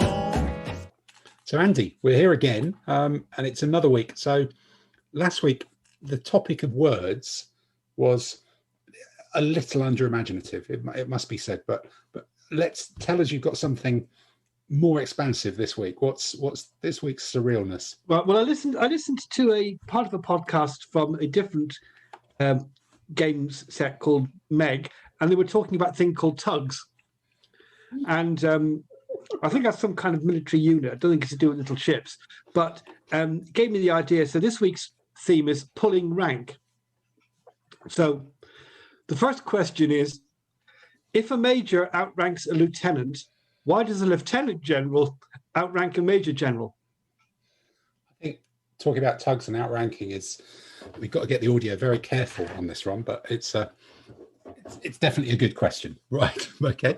Okay. The second question is in 1943, a civilian called Glendower Michael was given a false identity as Major William Martin of the Royal Marines. What role did he play in the invasion of Sicily? Oh, I know that one.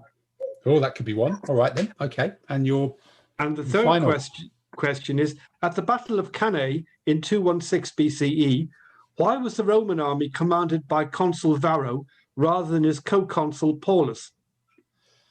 I'm almost scared to think what the answer to that one might be that fits into this theme. But no, that's a good note to end it on. We will carefully tiptoe back to those answers next week. Thank you, Andy. Question, comment les voir? Question, le trou est sans fond. Question, la légende le dit. Question, elle dit aussi. Question, So look, the quiz music fades into the background. Hopefully the memories of those questions fade into the background as well. So we've only got time for a quick go around the screen to see what people are up to next week. So let's start with Peter. I guess you're doing internet shopping. You're waiting for input and feedback for your shopping, and you're hoping internet to make glue shopping work. And erudite for winged hussars and try not to stick various parts of my body together. So carrying on with that in between bit craziness at work. But yeah, I definitely like the idea. You know, the problem is I've been looking at lists as we've been doing the podcast, and that the fortunate thing is now I get to buy more. Right. Okay. So basically, we'll know if you've got the hussar wings if you come back doing a Vulcan salute properly next week. That could be it. All right then. Adam, what about you? Are you working up ahead of steam for another rant, or just finishing off little ships? Oh, I can break the rants out at a moment's notice, but I'll be doing the little ships and I'll be doing the baggage. But it's like, as I say, it's like I'm working at the moment, so wargaming is slowing down, but that's kind of okay. But I'll be painting things as I go along. Pick it up as you get older. Yes, Tamsin, what about you? You're going to dig out the budgie sand or something for the 6mm 1/300 scale? Well, if we're back to Monday recording next week, I probably won't have got back to that stage. But if we record later in the week, then it depends if what day we do the recording. Yeah. How much budgie sand you'll have to report on. Yeah. Okay. Dave, you look like you're in a sort of a hutch-based environment from the angle of that camera, with budgie sand scattered on the floor. What's your next week? Are you going to manage to finish off the commission work and start some stuff of your own? No. I mean, it'll be the infantry are done. I'll have the last of the 6-packs done. It'll be the 2 12s of cavalry will be the next mission. Got a good idea where they need it, and then finally the Scotsman. Did you pick up that stuff on Tartan from last week? Yeah, no. I watched the podcast. Sorry, not the YouTube thing from what was the guy's name? Cujo. Very good. It's like paint a line, miss a line, paint a line. And it's like, right. So that's the secret. You don't do a line and another line. You do a line, miss the line. So no. I'm looking forward to doing some tartan nonsense. That's going to be a bit of a laugh. Well, we'll go back and record you saying paint a line, miss a line, paint, because I'm sure we can market that as a ringtone for some very niche part of the world as well. And then Simon, what about you? What's now that this world-beating, world-covering Ottoman army is completed, what's next on your list? So I'm going for a suitable opponent. So I'm going for the Hoplites and the Alexander the Great army. So just go for, vaguely the same part of the world, just a slight difference in era. So have you even done the undercoating for that yet? Or is it I did do the undercoating. It was vaguely warm on the weekend. So they're now all base coated grey, because that's the only base coat I had available, and they're on the painting table. So something new to report by next week with a bit of luck then. Hopefully. It is end of financial year, so who knows what could happen between now and then. So then, Simon, that's you. And then finally for me, I think hopefully I could actually get these Thracian and Persian cavalry done, which might be, 1, 2, 3, 7 4s. There might be about 40 cavalry. It might get done because they're pretty close. And then I would probably go onto the Donington website and put in an order for a few more Zeist and Thracians. So if any of you want a few more extra bits of Donington stuff, let me know fairly soon, because there's probably a smallish order going in there, and doing a bit more stuff. Hopefully these army list packs will come out for the Aztecs and the Mesoamericans, and we'll try and get a podcast especially about those put together as well. But on that note, with a fairly lengthy episode actually this week, which hopefully you've all enjoyed, we will love you and leave you. And actually the one other thing is, tomorrow I get vaccinated, so injection-orama. I will be stabbed. Again, another fantastic reason why the aging of the hobby is great. We are genetically now programmed. I think they're just picking wargamers, really. It's that's a secret. They know that we're very good at socially distancing, so it's a reward for that, I suspect. But on that note, we will love you all and leave you, and goodbye, everybody. Goodbye. Goodbye. Bye. See you, mate.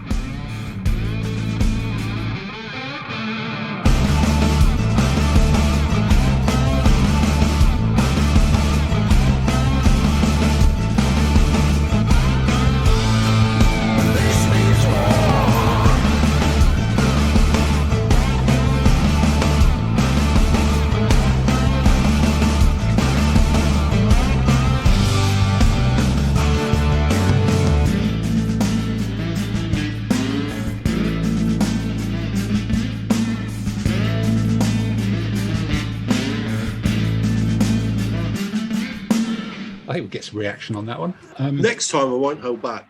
No. We'll find more. I think we should do. Actually, we could do a new feature. I could be the agony aunt. Yeah, you're not meant to inflict agony, though. This means war.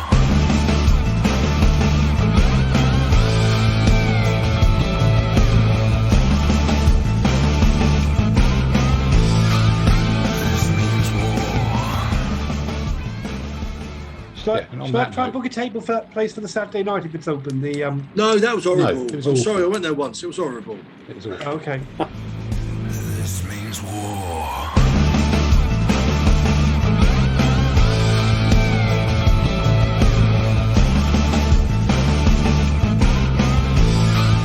This means war. You mean we haven't had any complaints about this so far?